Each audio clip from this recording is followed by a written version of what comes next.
आपका केजन success point में स्वागत है। आज हम करेंगे 11th बिजनेस स्टडी का चैप्टर 9।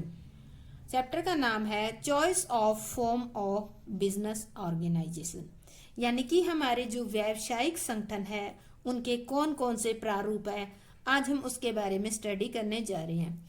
तो आज का हमारा टॉपिक होगा choice of form of business organisation, यानी कि आप अगर कोई भी बिजनेस ऑर्गेनाइजेशन का फॉर्म, यानी फॉर्म मतलब होता है कि प्रारूप, कोई भी प्रारूप चयन कर रही हो तो आपको किस तरह से करना चाहिए और उस चयन के टाइम आपको कौन कौन सी बात आपको ध्यान में रखनी है। तो इस टॉपिक को स्टार्ट करने से पहले मैं आपको ये फॉर्म क्या होता है, प्रारूप क्या होता है, कौन कौन सा होता है, इसके लिए किन किन चीज़ों की जरूरत होती है आपको ध्यान रखने की, वो थोड़ा सा बताने जा रही हूँ। थ्योरी उसके बाद में आपको समझाऊंगी।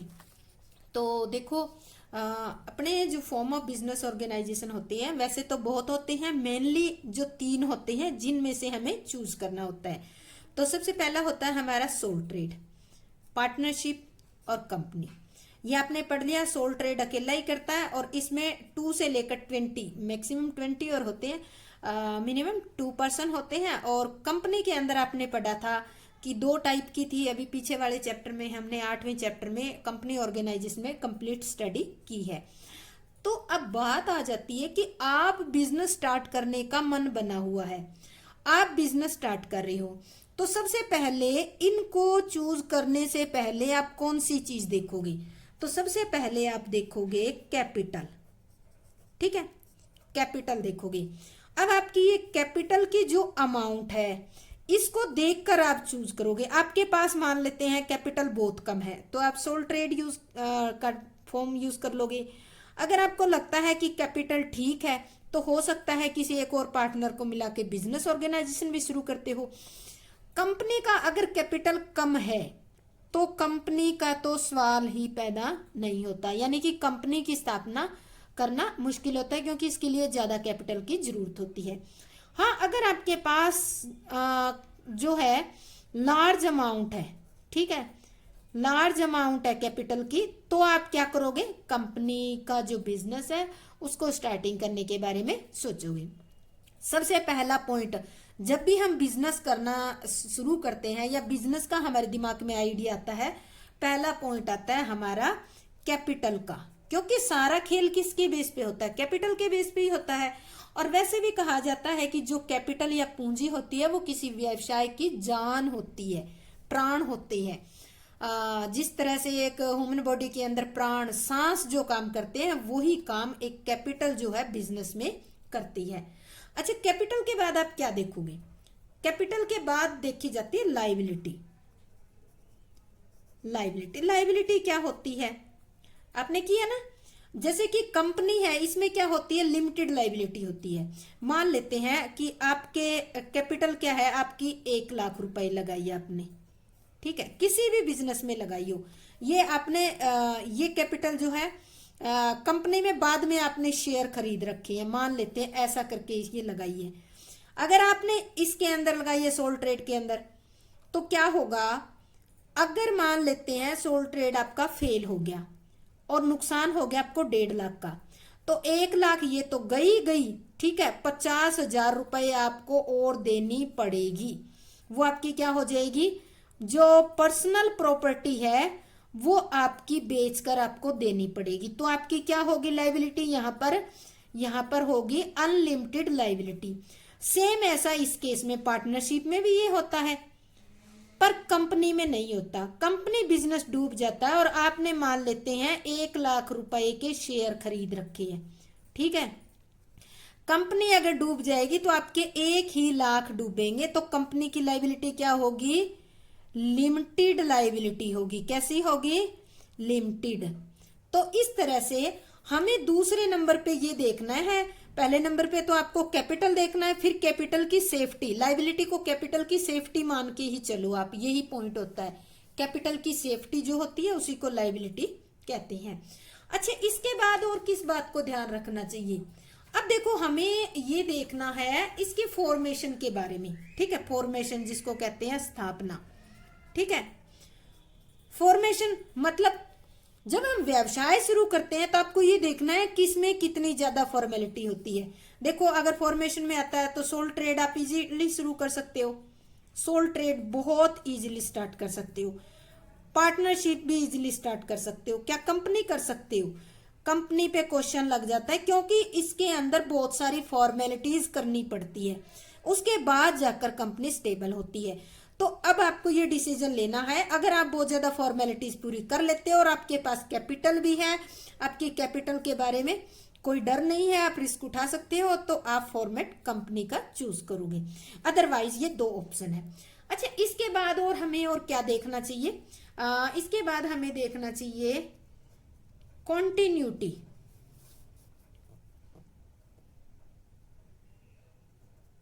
कॉन्टिन्यूटी और हम ये कह सकते हैं कि एंड स्टेबिलिटी भी बोल सकते हैं, ठीक है, कॉन्टिन्यूटी एंड स्टेबिलिटी।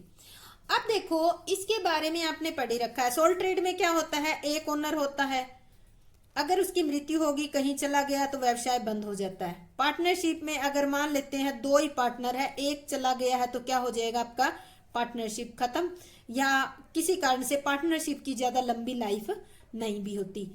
कंपनी जो है ये अनलिमिटेड तक चलती रहती है क्योंकि इसकी क्या है, स्टेबिलिटी है। तो कंपनी जो व्यवसाय है ये कंटिन्यू भी रहता है और स्टेबल भी रहता है। अब आपको डिसीजन लेना है इन सब बातों को नोट करके। इसके अलावा आप कोई और भी पॉइंट नोट कर सकते हो, जैसे मैं समझाने के लिए लेती हूँ मैनेजेरियल नीड कह सकती हूँ, ठीक है, मैनेजेरियल नीड्स क्या होती है? देखो, अगर आपका सोल ट्रेड है तो आप खुद ही उसको मैनेज कर सकते हो, कोई दिक्कत नहीं है, क्योंकि एक अकेला व्यक्ति पूंजी लगाता है, वो खुद उसको मैनेज कर सकता है। पार्टनरशिप जो है उसको भी आप अकेले या एक दूसरा पार्टनर मिलकर मैनेज कर सकते हो। कंपनी का जिक्र आता है तो कंपनी को आप मैनेज नहीं कर सकते, इसके लिए क्या चाहिएंगे आपको, एक्सपर्ट चाहिएंगे। तो अब आपको ये देखना है कि हम ये जो है कौन सा ऐसा लेना चाहिए, फॉर्म चुनना चाहिए जिसमें हमें एक्सपर्ट की जरूरत है या हम खुद ही कर सकते हैं। तो ये कुछ एक पॉइंट मैंने बताए हैं जिसके बेस पर हम क्या करेंगे, थ्योरी करेंगे। तो अभी बता देती हूँ, आपको कुछ समझ में आ गया होगा थोड़ा बहुत कि अगर हम कोई बिजनेस का फॉर्म चुनते हैं तो उसमें कौन कौन सी चीजें आपको ध्यान रखनी है। तो इसके बेस पर अब हम थ्योरी करते हैं, क्योंकि आपको तो देखो बिजनेस स्टडी के अंदर थ्योरी लिखनी है, ये तो केवल समझाने के लिए थे आपको। तो अब हम स्टार्ट करते हैं थ्योरी। तो देखो, हमारा आज का टॉपिक जो है choice of form of business organisation. तो सबसे पहले व्यावसायिक संगठन के स्वरूप का चयन। तो सबसे पहले हमने क्या लिया था, समझाने के लिए हमने लिया था कैपिटल लिया था। तो कैपिटल जो है, कैपिटल रिक्वायरमेंट या पूंजी की आवश्यकता, ठीक है, इसकी थ्योरी कैसे लिखोगे आप? पूंजी की आवश्यकता व्यवसाय के पैमाने व प्रकृति, पैमाने, दो बातें आई हैं, पैमाने और प्रकृति पर निर्भर करती है। पैमाना होता है अगर आप लार्ज स्केल पे प्रोडक्शन करते हो, प्रकृति होती है कि आप किस तरह की वस्तु का व्यापार कर रहे हो। जैसे आप बर्फ बनाने का व्यवसाय कर रहे हो तो क्या होगा, उसको स्टोर करके तो रख ही नहीं सकते, तो उसमें तो कम ही पूंजी लगेगी, डेली बर्फ जमाई और बेच दिया। अगर आप किसी मशीन का निर्माण कर रहे हो तो देखो उसमें बहुत सारी कैपिटल लगेगी। तो इसलिए इन्होंने कहा है कि पूंजी की आवश्यकता दो बातों पर निर्भर करती है, पैमाने और प्रकृति। आगे कह रहा है, एक निर्माणी संस्था को एक परचून की दुकान से अधिक पूंजी की आवश्यकता होती है। सीधी सी बात है, परचून की दुकान तो लाख रुपए में, 1.5 लाख में, 2 लाख तक चल जाएगी। पर क्या है, कोई निर्माणी संस्था है, कोई प्रोडक्शन करने वाली चल सकती है? नहीं, उसमें तो 1 लाख तक की तो मशीन ही लग जाएगी। यदि व्यवसाय में अधिक पूंजी की आवश्यकता नहीं है, अब ये पॉइंट नोट करो, अगर बिजनेस में ज्यादा पूंजी की आवश्यकता नहीं है तो आपको कौन सा चुनना चाहिए? एकाकी व्यापार उपयुक्त होगा आपके लिए। अगर अधिक पूंजी की आवश्यकता है तो आप या तो साझेदारी और सबसे बेटर है कंपनी का जो फॉर्मेट है उसको चुनना चाहिए, वो उपयुक्त होगा। तो ये था हमारा कैपिटल रिक्वायरमेंट। सेकंड हमारा आता है पॉइंट, सेकंड पॉइंट हमारा आता है स्वामियों का दायित्व। स्वामियों का दायित्व क्या होता है? Liability of owner. एकाकी व्यापार तथा साझेदारों में स्वामियों का दायित्व असीमित होता है। अभी बताया था आपको कि उनकी पर्सनल प्रॉपर्टी भी अटैच हो जाती है। असीमित दायित्व की स्थिति में व्यवसाय, कौन सी बता रहे हैं? असीमित दायित्व की स्थिति में व्यवसाय के स्वामियों की निजी संपत्ति, कौन सी? प्राइवेट प्रॉपर्टी जो होती है, निजी संपत्ति व्यवसाय संपत्ति से जुड़ी रहती है, यानी कि व्यवसाय की संपत्ति से ही जुड़ी रहती है। ज्यादा हानि की दशा में इसका प्रयोग व्यवसाय के लिए किया जा सकता है। और सेकंड, अगर हम कंपनी के बारे में पढ़े, कंपनियों में अंशधारियों का दायित्व सीमित होता है। कंपनी में हानि की दशा में अंशधारियों की निजी संपत्ति प्रयोग नहीं की जाती। तो सीधी सी बात है, आप ये कह सकते हो कि जो एकाकी व्यापार और साझेदारी है उसमें तो कैसा दायित्व रहेगा? असीमित दायित्व। और कंपनी में दायित्व कैसे रहेगा? आपका सीमित दायित्व रहेगा। इसके बाद हमारा आता है नेक्स्ट पॉइंट, व्यवसाय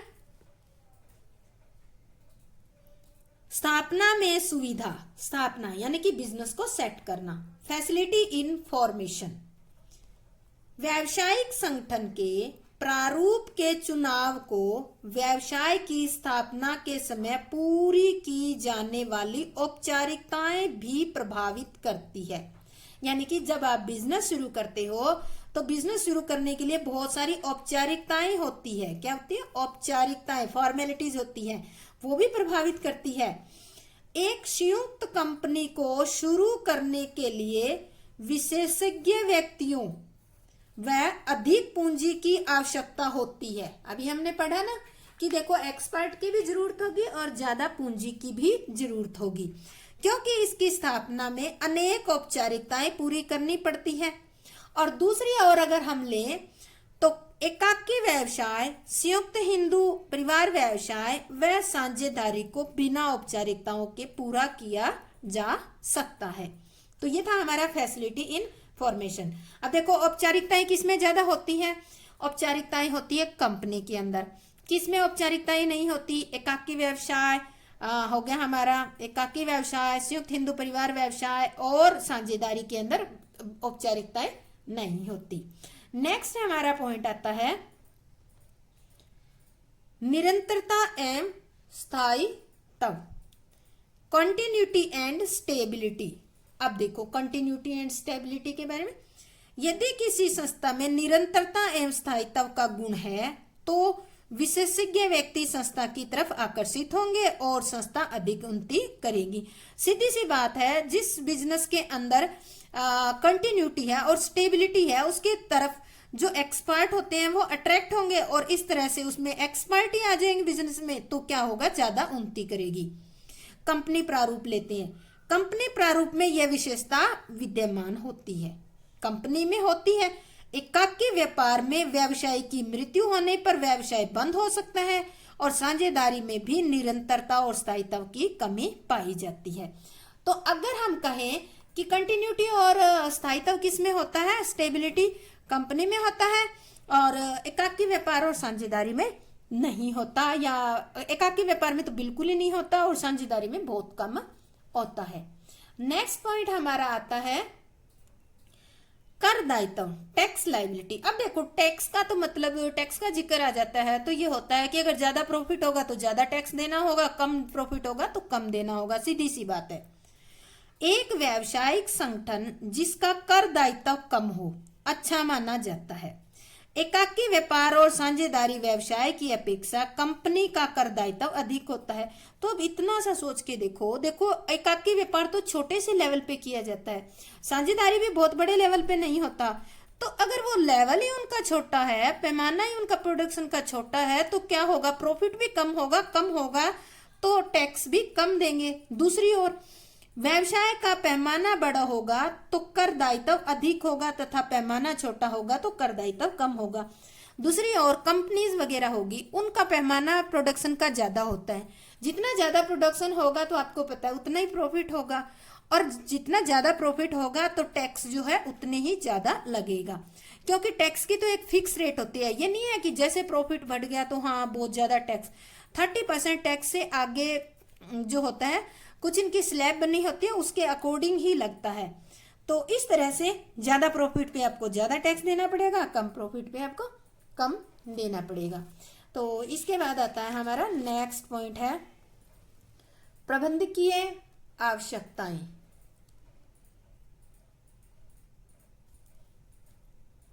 प्रबंधकीय आवश्यकताएं, मैनेजरियल नीड। यदि व्यवसाय स्थानीय प्रकृति का है तो प्रबंध के लिए एक ही व्यक्ति काफी है। अकेला, जैसे आपकी परचून की दुकान है तो आप अकेले चला सकते हो, जैसे एकाकी व्यापारी। दूसरी ओर यदि व्यवसाय का क्षेत्र बड़ा है तो व्यवसायिक क्रियाओं को देखभाल करने के लिए अधिक व्यक्तियों की आवश्यकता होगी, और जब व्यवसाय बहुत बड़े पैमाने पर है तो इसके लिए विभिन्न विभागों की देखभाल करने के लिए विशेषज्ञों की भी आवश्यकता होती है। यानी कि जैसे जैसे व्यवसाय का आकार बढ़ता जाएगा आपको मैनेजरियल जो व्यक्ति हैं उनकी जरूरत पड़ती जाएगी। नेक्स्ट आता है हमारा लोचशीलता, फ्लेक्सिबिलिटी क्या होती है। व्यवसाय के जीवन में अनेक ऐसी परिस्थितियां आती हैं जिनके अनुसार परिवर्तन करना आवश्यक हो जाता है। फ्लेक्सिबिलिटी मतलब होता है लोचशीलता, यानी कि जब हम बिजनेस करते हैं तो कई बार ऐसी सिचुएशन आ जाती है कि जो हमारे बिजनेस के रूल रेगुलेशन है उनमें चेंज करना पड़ता है। अतः व्यवसाय का प्रारूप ऐसा होना चाहिए जिसमें बदलती हुई परिस्थितियों में परिवर्तन की क्षमता हो। ऐसा होना चाहिए, मानते हैं, होते भी हैं।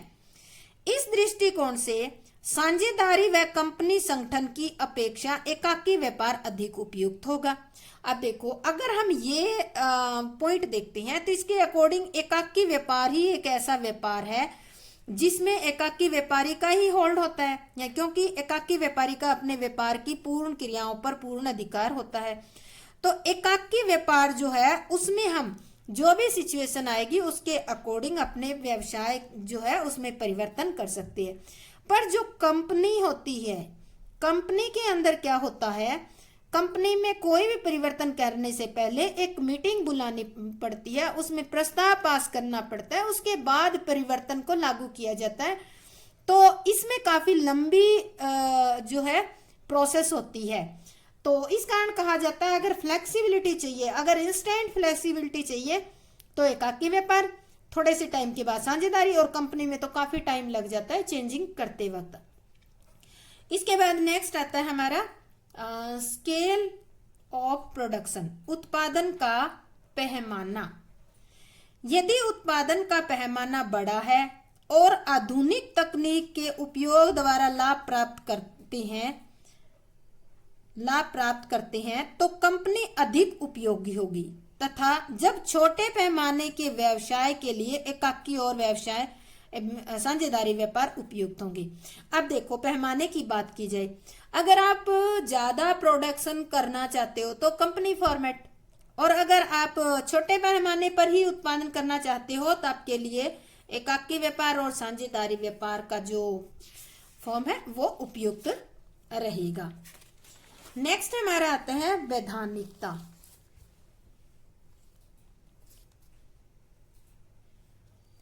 वैधानिकता, लीगलिटी। व्यवसाय आर्थिक दृष्टि से उपयोगी होने के साथ साथ वैधानिक दृष्टि से भी उपयोगी होना चाहिए। यानी कि ये नहीं है कि एक कोई व्यवसाय ऐसा कर रहे हो जिसमें पैसा प्रॉफिट तो बहुत आ रहा है पर वो इलीगल है, जिस दिन कानून की नजर में आएगा पकड़ा जाएगा। तो ऐसा कोई व्यापार नहीं करना चाहिए।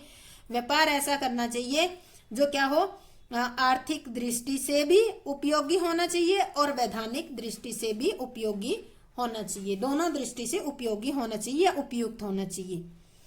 एक व्यवसाय सुचारू रूप से तभी चलाया जा सकता है जबकि उससे संबंधी कोई विधान या नियम बने हो। देखो, जिस व्यवसाय से संबंधी कोई कानून बने हो तो उसको चलाना बहुत आसान होता है। उदाहरण के लिए भारतवर्ष में जैसे कि साझेदारी अधिनियम, कंपनी अधिनियम, सहकारी समितियों के संबंध में कानून, बहुत सारे कानून बने हुए जिनके द्वारा व्यवसाय को चलाना बहुत आसान होता है।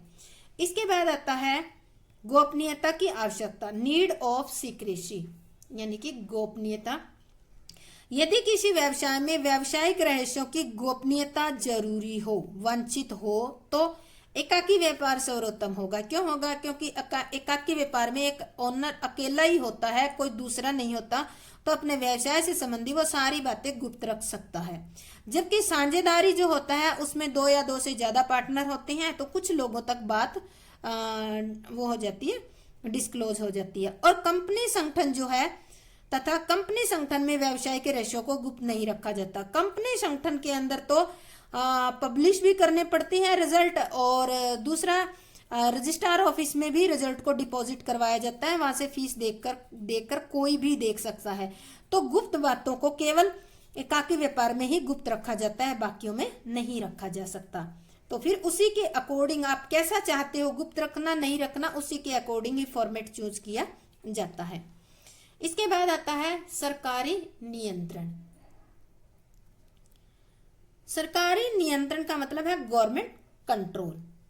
सरकारी नियंत्रण से मुक्ति चाहने वाले व्यवसाय के रूप में एकाकी व्यवसाय, स्वामित्व वाला व्यापार ही उत्तम रहता है।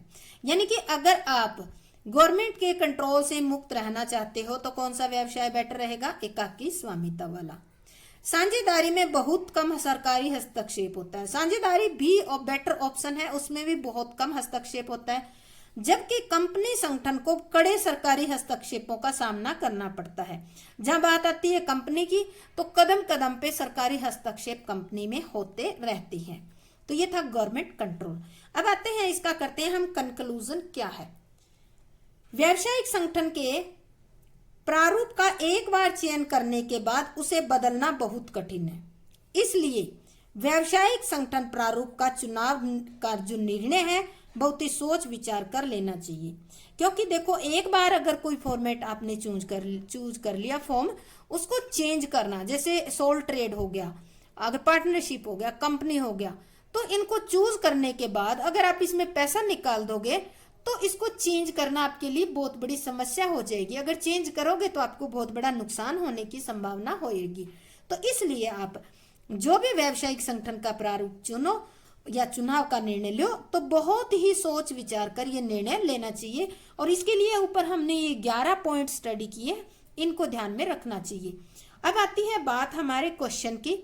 तो ये क्वेश्चन जो है जैसा भी आएगा, मैंने 11 पॉइंट लिए हैं, छोटा क्वेश्चन आए बड़ा आए, अगर सारे पॉइंट लर्न नहीं कर सकते, क्योंकि मैक्सिमम 6 मार्क्स का क्वेश्चन आ सकता है, तो आप 6 पॉइंट तक लर्न कर लीजिए। इसमें से जो आपको इजी लगे वो कर लीजिए। और अगर आपको मेरा ये स्टडी मेथड या जो भी मेरा टीचिंग वे आपको पसंद आया है, तो मेरे चैनल को लाइक, शेयर और सब्सक्राइब जरूर करें। आप लाइक जरूर किया करें, क्योंकि उससे मुझे इंस्टेंट पता चल जाता है, फीडबैक मिल जाती है। तो इसके लिए आपका बहुत बहुत धन्यवाद। जय हिंद, जय भारत।